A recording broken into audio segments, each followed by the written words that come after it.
আসসালামু আলাইকুম দর্শক, স্বাগত আপনাদেরকে আমাদের চ্যানেলের নতুন আরো একটি ভিডিওতে। আশা করি সবাই ভালো আছেন। দেখতে পাচ্ছেন আমাদের ব্রয়লার খামারটা প্রস্তুত করে ফেলেছি। আবার মুরগি তোলার জন্য আমরা প্রস্তুত।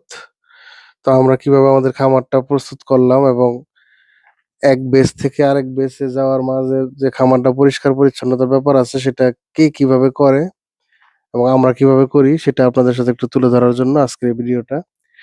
অনেকেই ব্রয়লার খামারে গ্যাস সিলিন্ডারের মাধ্যমে আগুন দিয়ে পরিষ্কার করে, আগুন দিয়ে পুড়িয়ে ফেলায় জীবাণু। আবার অনেকেই ফরমালিন ব্যবহার করে, কেউ তুইতা, কেরোসিন, লবণ, চুন মিক্স করে ব্যবহার করে।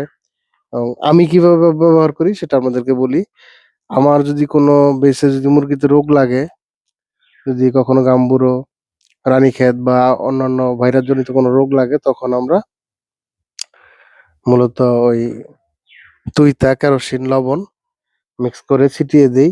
বিশেষ করে মানে মূলত খামারটা থেকে সমস্ত লিটার বের করে ফেলে তখন লবণ, তুইতা, কেরোসিন মিক্স করে ১৫ দিন ওইভাবে রেস্টে রেখে দেই। ১৫ দিন পরে ওইটা সুন্দর করে আবার ঝাড়ু দিয়ে পরিষ্কার করে চুনা ছিটাইয়া দেই। যদি কখনো কোনো বেঁচে আমার মুরগিতে রোগ লাগে তখন। আর যখন স্বাভাবিকভাবে মুরগিগুলি পালন করার পরে মুরগিতে কোনো রোগ না থাকে, স্বাভাবিকভাবে যদি বেচটা সম্পূর্ণ করতে পারি, তখন আর ওই পদ্ধতিতে যাই না। তখন নরমালি যেটা করি আমি, সেটা হচ্ছে খামার থেকে সমস্ত লিটার সমস্ত কিছু পরিষ্কার করে খোঁচাইয়া ভালোভাবে ঝাড়ু-টাড়ু দিয়া পরিষ্কার কইরা তারপর আমরা চুনা ছিটাইয়া দেই। যেটা এবার করছি, কারণ আমার গত বেচে মুরগিতে কোনো ধরনের ওই ধরনের রোগ ছিল না। যার কারণে আমার স্বাভাবিক উপায়ে আমি যেভাবে করে থাকি সেই নিয়মেই এবার করলাম। শুধুমাত্র লিটারগুলো ফেলে দিয়ে ভালোভাবে খোঁচাইয়া পরিষ্কার করে তারপরে যে দেখতে পাচ্ছেন সমস্ত ঘরে আমরা চুনা ছিটাইয়া দিছি। একদম ভালোভাবে চুনা ছিটাইয়া দিছি। একটু বেশি পরিমাণে দিছি। মানে এটার হচ্ছে যারা বিশেষজ্ঞ আছে, খামার বিশেষজ্ঞ, তারা বলে যে প্রতি হাজারের মুরগির সেটের জন্য ৩ কেজি করে চুনা দিতে হয়। কিন্তু আমরা একটু বেশি ব্যবহার করি। আমি মূলত এই আমারই ১২০০, আমার তো মূলত আমাদের এই সেটটা হচ্ছে ১৬০০ স্কয়ার ফিট। আমি ১২০০ পিস মুরগি পালন করি এখানে। তো আমি এখানে এই ১২০০ মুরগির জন্য প্রায় ১৫ কেজি চুনা আমি এখানে ইউজ করছি। এই যে এখানে আরো চুনা আছে, এগুলি পরবর্তীতে ব্যবহার করতে হবে, রাইখা দিছি। তো অলরেডি ১৫ কেজি চুনা এখানে ইউজ করা হইছে এই ১৬০০ স্কয়ার ফিট খামারের জন্য। একদম দেখতে পাচ্ছেন এই যে একদম ঘন করে পাউডারটা ঘন করে আমরা দিয়ে দিছি। ঠিক আছে? এইভাবে আমি ব্যবহার করি।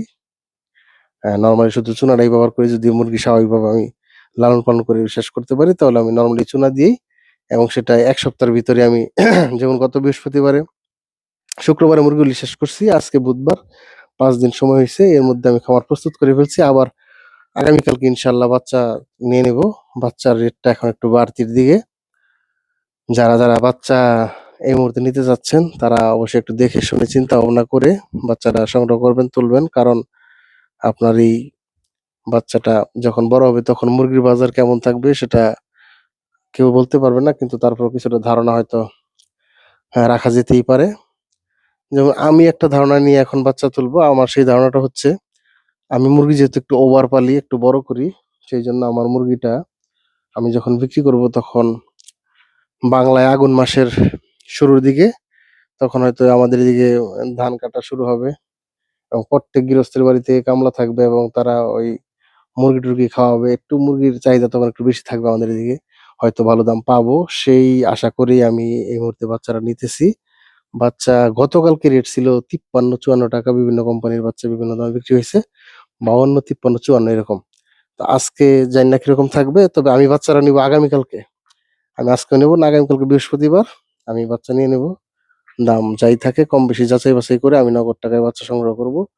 ইনশাআল্লাহ চেষ্টা করব যেখানে ৳২ কমে পাই সেখান থেকে নেওয়ার। তো এই ভিডিওটি মূলত আপনাদের উদ্দেশ্যে করা এইজন্যই যে খামার আমি কিভাবে পরিষ্কার পরিচ্ছন্ন করি এবং অন্যান্যরা কিভাবে করে। অনেকে ফরমালিন ইউজ করে, অনেকেই গ্যাস বুডারে গান লাগিয়ে আ আগুন দিয়ে জীবাণুগুলো পুড়ায় দেওয়ার, ধ্বংস করে দেওয়ার চেষ্টা করে।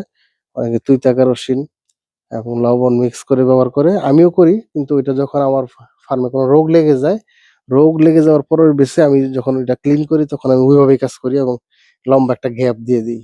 আর যখন স্বাভাবিকভাবে মুরগিগুলি পালন করতে পারি এবং স্বাভাবিকভাবে বেচটা সম্পূর্ণ করতে পারি, তখন আমি আর ওই প্রসেস যাই না, শুধুমাত্র ভালোভাবে পরিষ্কার করে চুনা ছিটিয়ে দিয়ে এবং পরবর্তী বেচটা আমি ১ সপ্তাহের মধ্যে আবার শুরু করে দেই, যেটা এবারও করতেছি। আর বাচ্চার দামটা একটু বাড়তি সেটা আপনাদেরকে জানিয়ে দিলাম। যারা বাচ্চা সংগ্রহ করতে চান তারা অবশ্যই দেখে শুনে যাচাই বাছাই করে বাচ্চা নিতে পারেন এবং একটা টার্গেট আপনার সেট করতে হবে যে আপনি কখন বাচ্চা বিক্রি করবেন, কখন বাচ্চা নিবেন, কখন মুরগিটা বিক্রি করবেন। সেই টার্গেটটা সেট করে যদি আপনি লালন পালন করতে পারেন এবং তখন তাহলে আপনার লস হওয়ার সম্ভাবনা থাকবে না, ভালো লাভ আসার সম্ভাবনা থাকবে। তো এই ছিল আমাদের আজকের এই ভিডিওটা। যদি ভালো লাগে অবশ্যই একটা লাইক করবেন, কমেন্টে জানিয়ে দিতে পারেন আপনার মন্তব্য, মতামত, পরামর্শ এবং আমাদের এই চ্যানেলটাকে সাবস্ক্রাইব করবেন এবং আমাদের সাথে থাকবেন। তো আগামীকালকে অবশ্যই বাচ্চা নেওয়ার পর আপনাদেরকে আপডেট জানিয়ে দেব। সে পর্যন্ত সবাই ভালো থাকবেন। আসসালামু আলাইকুম।